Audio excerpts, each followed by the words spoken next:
Hello, everyone, and welcome to Burn the Ship, the podcast that helps entrepreneurs go all in on their business, and we introduce them to professionals that can help them to do so. Today, we have a very special guest. Scott, how are you doing today? I'm doing great. How about yourself? I'm doing very well, thanks. Please introduce yourself and the name of your business. Sure. My name is Scott Distasio, and I am the owner founder of Distasio Law Firm. Awesome. We so look forward to learning more about your business. But before that, we want to learn a little bit more about you, Scott. So if you don't mind, share with us a little bit about your journey. Sure. A little older than I look. I went to law school in 1989. I graduated. At the time, I started doing medical malpractice defense work, defending doctors and hospitals. And I did that and nursing homes. And I did that for about 10 years. But I kind of noticed that medicine was becoming a business. The idea about care, patient care, it wasn't something that was really a focus anymore. And it was more about running a business. And I didn't like that. And so my partners were deciding to disband the law firm. And at that point, I had an opportunity in 2000 to open a plaintiff's personal injury law firm. Did that for about 6 years until I came to Distasio Law Firm, where I left and opened up my own law firm. Awesome. Awesome. Now, you chose one of those professions that all of us are told to do when we're younger, be a doctor, be a lawyer. Scott, did you have an influence like parents, guardians, family members that were already in the law space, or what made you choose that as an option? No, actually, I was in the College of Computer Engineering Okay. in the 80s, before we had network computers. And I started getting this dream that I was in a room, dark room, and people were putting formulas in front of me, and I had to solve them. And I'm like, this is not for me. And somebody said, well, you should be a lawyer. You argue all the time and debate. And I said, you know what? Maybe I'll do that. And I went down and applied to law school, and here I am. Oh man, that is awesome. So I saw that you went to Florida first. Are you from that area, or you just that was the school that fit your needs? No, I grew up in Florida, in South Florida, and at the time, state colleges were a lot more affordable. So Mhm. that was between Florida and Florida State. I applied to both at the University of Florida at the time, had a better institutional record, and so I was accepted, and that's where I ended up going. Awesome, awesome. Now you said once you finished, you got into the medical space, defending the doctors and defending the nursing homes. Was it where you saw a change in that industry going from, the care of the person to, hey, let's look at the dollars? Tell us a little bit about that experience while you were there in that position. Yeah, sure. I was at that firm for about 10 years, and I grew to the point where I was the partner in charge of the nursing home defense practice. And I would go to corporate offices of nursing homes and advise them, also represented them in their litigation and trials where people were hurt or injured in those facilities. And what I noticed is that, capital, large financing companies were coming in and taking over the space, and the emphasis was on profits, not on providing patient care. And when you have a widget, a product, and you can make that product more efficiently by saving costs, everybody makes money, but the quality of the product stays the same. In institutional facilities, the only way to make more profit, because they are making kind of a flat fee for Medicare and Medicaid, is to reduce costs. The leading cost in that space is people, the caregivers. So how do you make more money? You provide minimum staffing levels. You say, RNs, nope, we're going to have LPNs. LPNs, nope, we're going to have nursing assistants. And so you push down the level of care and you decrease the number of staff. And it's not rocket science, right? They Mhm. made a lot more money, but there wasn't enough people to provide the care that needed for those people, and more people were getting hurt and injured and dying. And I just got to say, I woke up one day, I kind of felt my blood was turning a little blue, Mhm. and I couldn't live with that anymore. And so my firm was breaking up, and I could have taken those clients and moved to another law firm. But instead, I decided with two babies at home, uh, I think, as you say, burn the ship. Mhm. Mhm. I fired all of my clients. I had paralegal, nurse paralegal, associate, and I helped start a plaintiff's personal injury law firm that began suing those folks. Okay. Yeah, and that with that particular firm that you started, you had a lot of expertise on what they were doing to try to defend, against the patients, and now you have that knowledge. Tell us a little bit about that experience and some of the people you were able to help and how that worked out in your journey. Yeah, so there were three of us lawyers on laptops and cell phones. We grew that business to, I don't know, 15 lawyers, 40 or 50 support staff. And, you think you know something because of your previous experience. And what life's taught me is that you know enough not to know, but you know enough to take the risk. And so, being a defense lawyer is not the same as being a plaintiff's lawyer. So the initial skills translate, but at the same time, you have to learn how to represent people and be an advocate for them. And that process is going on at the same time. I'm trying to learn to help run a business Mm-hmm. because I was a lawyer in a large defense law firm where all I did was practice law. But now I'm being asked to not only practice law, but help run a business. And so, there were times when in that journey where you just don't know, but persistence and problem solving, I think if you have that attitude, then you can really accomplish most anything. And so it's really a matter of trial and error and working through that process. Yeah. Well, you said you kept it going for 5 or 6 years, correct? Yeah, I was a partner in that firm, but the reality is I was a partner in name only. Okay. I the people that I had partnered with decided that that was more their business than mine, Mm-hmm. and I appreciated that. But after about 6 years, I realized that I was really not going to be the captain of my own ship. I really wasn't going to make my own decisions unless I went out on my own. So I guess using your namesake, I burned the ship again. Mm-hmm. Mm-hmm. I left with nothing, and set up my own law firm, Distasio Law Firm, in 2006, and I've been here ever since. Yeah, awesome. Now, I know that it may not have been one singular event, could have been a bunch of smaller events that made it happen, but now you're making the decision to do all the things on your own. Was it a specific event that happened and said, you know what? I am done with this and I'm going out and doing my own thing?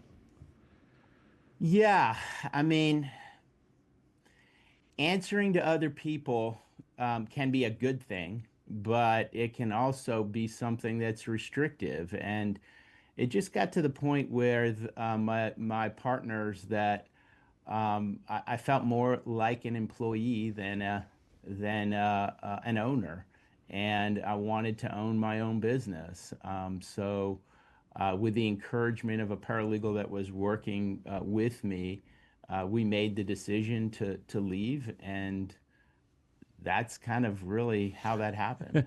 He said, I just made the decision and started my own thing. So I get Yeah, it. I mean, yeah, absolutely. So here's the thing, right? You're always going to have fear. You're always going to not know. But it comes down to something that I think it's Teddy Roosevelt said in a speech, and I'm paraphrasing here, and it's pretty bad. But do you want to be the man in the arena, right? Do you want to sit back on your couch and look at your life and say, I did nothing? Or do you want to be that man in the arena, bloodied, gored, maybe not successful, but giving it all you've got?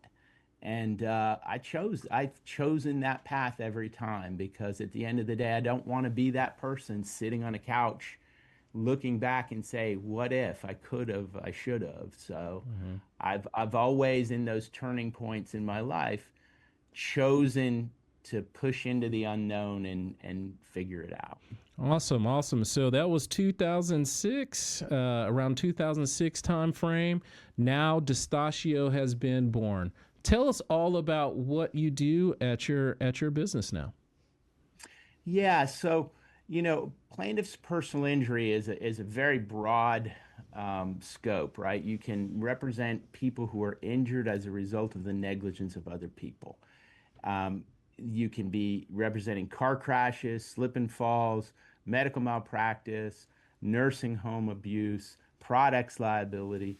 I have a pretty diverse background, and I've been fortunate to try a lot of cases to jury trial in a bunch of different cases. So when I left, I knew that I could use that experience to bring in work.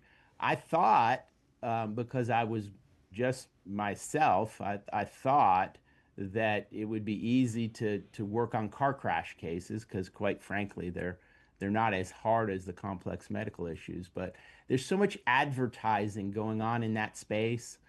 Major law firms, billboards, TV, internet, that the reality is it's hard to get those cases. I've always been known as the guy that does those complex medical legal cases, medical malpractice, nursing home abuse and neglect, that they started coming in, and built a business based on two things: uh, shaking hands, going, taking people to lunch, lawyers, and getting referrals from them, the lawyers. Mhm. They don't do what I do, and I was a pretty early adopter in the internet space for law firms and setting up a website and getting it optimized for SEO. Yeah, now talking about those differentiators, like you're saying, when you got online, I saw that you're in the top 1% when it comes for the civil trial attorneys. Tell us a little bit about how you got certified or got the education to be in that select group. So, being a lawyer is a little different than being a doctor. As a doctor, there's an apprentice path that you go, and you go into a resident internship and a residency. And by the time you practice medicine, you've kind of learned your expertise. Lawyering is not that way. You go to law school, you learn the books, you learn the education, but you don't learn to practice law. So, where you go to practice law and the kind of work you do will ultimately shape you. I was fortunate to join a medical defense law firm out of law school that tried a lot of cases. And so, again, nobody holds your hand and says, here's how you do it.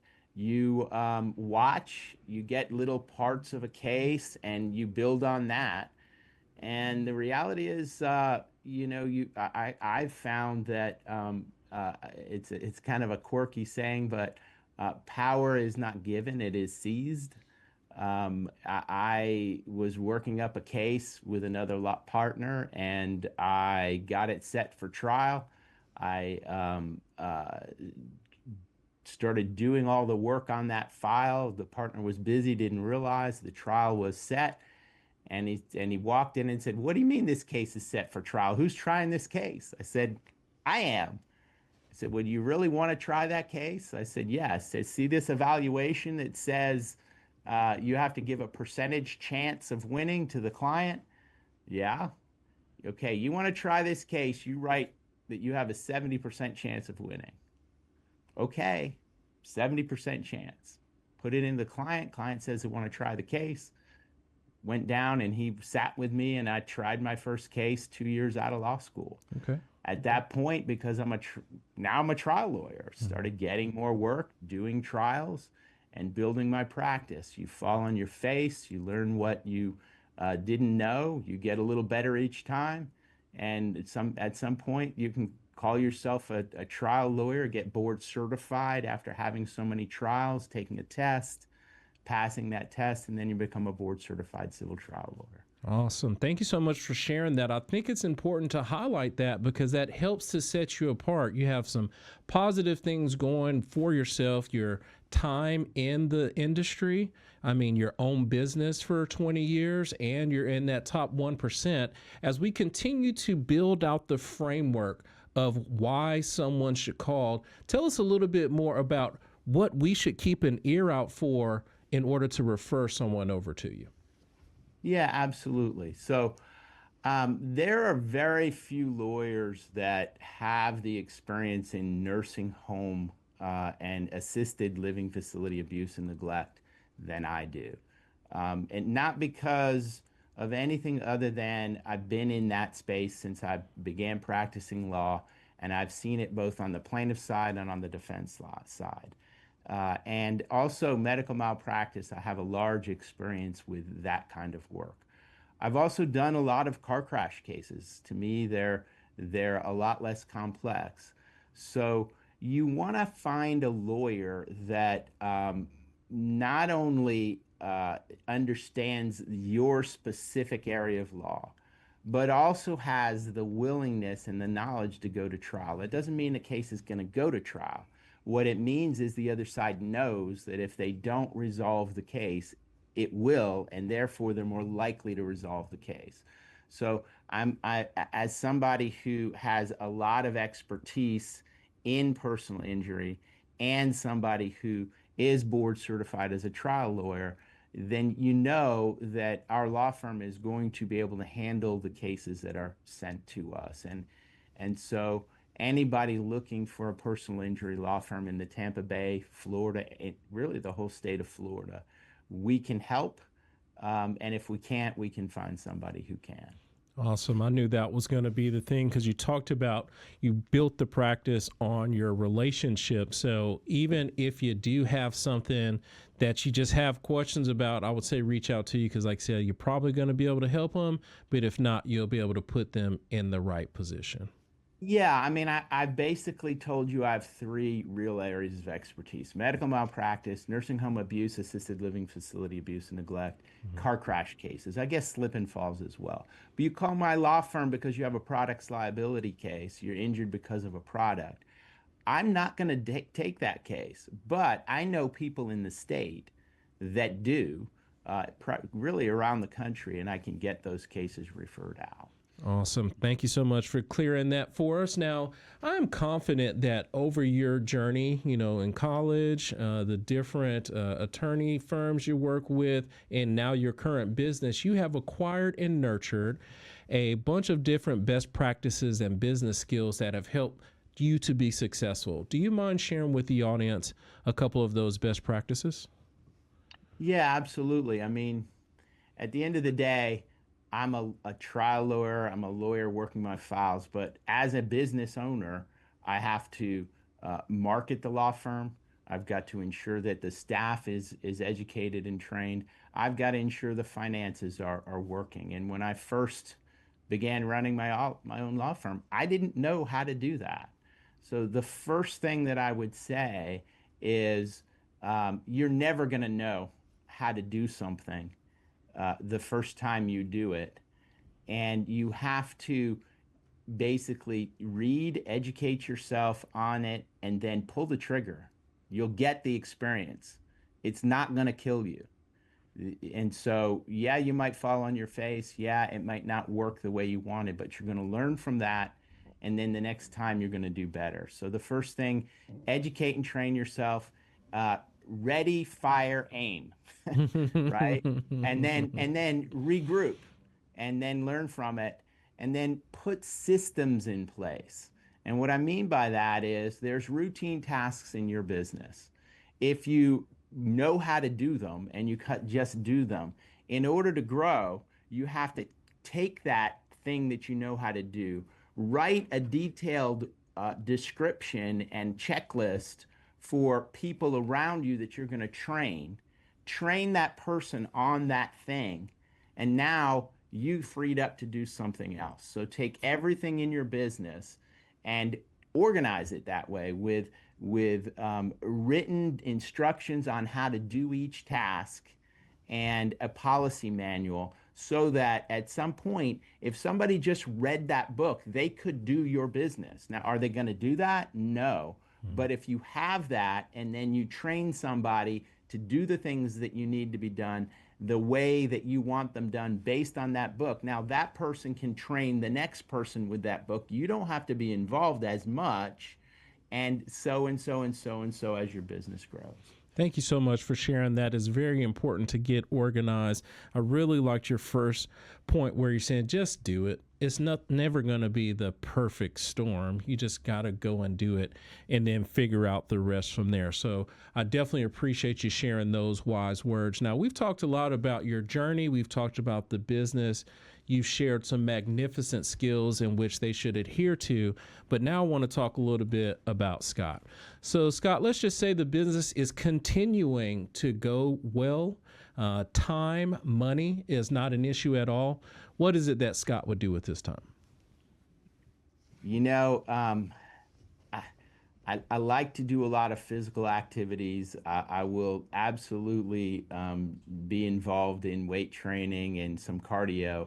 But believe it or not, that my passion project right now is YouTube, Instagram, and TikTok. Okay. We have a Distasio injury law on each of those places. We put out shorts a couple, 3 times a week, and then I do on YouTube a long form format, kind of breaking down cases and things. And I really I really enjoy it. I mean, I'm up on weekends and nights when I'm done running the business and practicing law, putting scripts together and researching. And I could just see myself doing that for fun, quite frankly. Yeah, nice. So you're doing funny skits, or are they all straight up normal, just educational ones? Can you put some humor in there? Sure. Mm-hmm. But it's pretty much educational around the law. Mm-hmm. We have a kind of an editing style that if you can, put some humor into it, we will. But at the end of the day, it's about educating people on injury law. Yes, from attorney to YouTube star. I love it, Scott. One day. I got you. Now, if someone that is watching today has questions about yourself, your business, some of the things you're looking to do in the future and want to contact you, what's the best way for them to get you? Sure. So our website is distasiofirm.com. Our main number, 813-259-0022. And you can email us at info@distasiofirm.com. Awesome. Thank you so much for sharing that information with us. We truly do appreciate you coming on, sharing your ups, downs, and all arounds. And we want to honor you today by giving you the last word. So please look into the camera and tell the people something good. Yeah, I mean, I've just lived my life this way, and I think it's important. Do not sit down and do nothing. If you have something in your mind you want to do it. You may fail, but instead of looking at failure as a loss, look at it as an opportunity to learn. That's one way I won't do it next time, and keep going. If it isn't going to kill you, you'll survive. And if you have that mentality, fail forward, continue to fail a little less each time, and one day you'll look back and you'll have accomplished everything you want to accomplish. Awesome. Thank you so much for sharing that with us, and thank you so much for coming on the show today. Absolutely. And to everyone that is watching, be kind and thanks.